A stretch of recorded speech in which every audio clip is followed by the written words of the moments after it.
திருவள்ளூர் மாவட்டம் திருவள்ளூரில் ரூபாய் 75,000 பணத்தை லஞ்சமாக பெற்ற நில எடுப்பு வட்டாட்சியரை லஞ்ச ஒழிப்புத்துறை போலீசாரிடம் வசமாக சிக்கியுள்ளார். திருவள்ளூரில் சாலை விரிவாக்கத்திற்காக அரசு கையகப்படுத்திய இடத்திற்கு இழப்பீடு பணம் ரூபாய் 45 லட்சத்தை விடுவிக்க 75,000 ரூபாய் லஞ்சம் வாங்கிய நில எடுப்பு தனி வட்டாட்சியர் எட்வர்ட் வில்சன் மற்றும் 2 இடைத்தரகர்களையும் லஞ்ச ஒழிப்பு போலீசார் கையும் களமாக கைது செய்தனர்.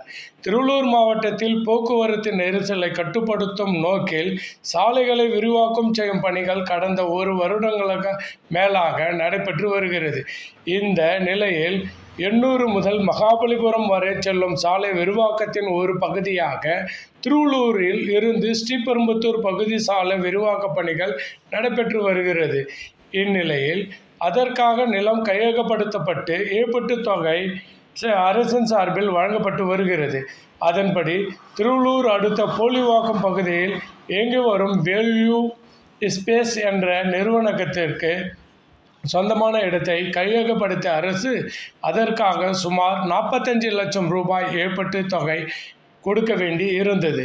இந்த தொகையை பலமுறை நில எடுப்பு தனி வட்டாட்சியர் எட்வர்ட் வில்சனிடம் அந்த நிறுவனத்தின் மேலாளர் ஆஸ்டின் ஜோசப் என்பவர் கேட்டும் அவர் காலதாமதம் செய்து வந்த நிலையில் சுமார் 1 லட்சம் ரூபாய் கொடுத்தால் நிலம் கையகப்படுத்துவதற்கான இழப்பீட்டுத் தொகை 45 லட்சத்தை விடுவிப்பதாக கூறியுள்ளனர். இதனால் அதிர்ச்சி அடைந்த நிறுவனத்தின் மேலாளர் ஆஸ்டின் ஜோசப் லஞ்ச ஒழிப்புத்துறைக்கு அளித்த புகாரின் பேரில் திருவள்ளூர் லஞ்ச ஒழிப்பு டிஎஸ்பி கணேசன் வழிகாட்டுதலின்படி முதல் கட்டமாக ரசாயனம் தடவிய 75,000 ரூபாயை தனி வட்டாட்சியர் எட்வர்ட் வில்சனுக்கு ஏஜென்ட்டுகளாக செயல்பட்ட கோமதி நாயகம் மற்றும் வெள்ளத்துறை ஆகியோரிடம் வேல்யூ ஸ்பேஸ் கம்பெனி நிறுவன ஊழியர் கொடுத்த போது மறைந்திருந்த ஆய்வாளர் மாலா ஆகியோர் தலைமையிலான போலீசார் தனி வட்டாட்சியரை பிடித்து கைது செய்து தற்பொழுது விசாரணை மேற்கொண்டு வருகின்றனர்.